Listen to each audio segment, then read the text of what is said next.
بسم اللہ الرحمن الرحیم۔ ہم غنہ اور اس کے قواعد کے حوالے سے پڑھ رہے ہیں۔ اس سے پہلے ہم نے ادغام، اظہار، اخفاء کے حوالے سے پڑھ چکے ہیں۔ اگر آپ نے وہ ویڈیوز نہیں دیکھی تو آئی بٹن میں اور ڈسکرپشن میں نے لنک دیے ہے، پہلے جا کر اس ویڈیوز کو دیکھ لیجئے، اس کے بعد یہ ویڈیو آسانی سے سمجھ میں آئے گی۔ آج ہم پڑھیں گے اقلاب کے حوالے سے۔ اقلاب کے معنی ہے بدلنا۔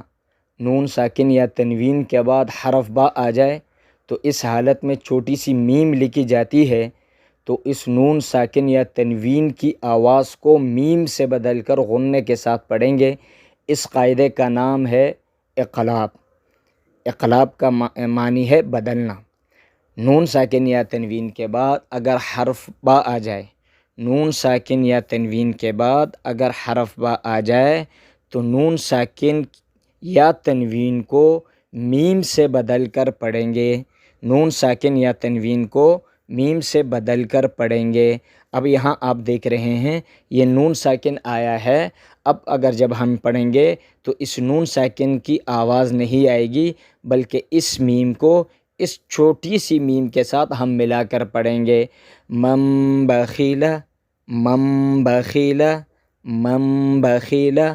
ہم نے من بخیلہ نہیں پڑھنا ہے، بلکہ میم میم زبر مم، با زبر با، من با، خا زیر خی، من بخی، لام زبر لا، من بخیلہ، من بخیلہ، من بخیلہ۔ اسی طریقے سے تنوین میں ہم اس کی مثال دیکھ لیتے ہیں۔ لنصفعا بالناصیہ، لنصفعا، لنصفعا۔ یہ دیکھیں دو زبر دو زیر دو پیش کو تنوین کہتے ہیں۔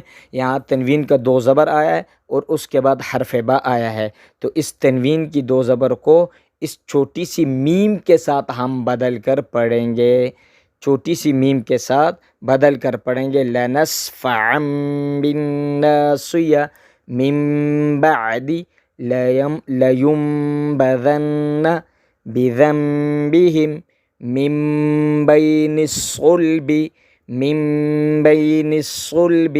اس میم کو اس میم کے ساتھ ملا کر پڑھیں گے۔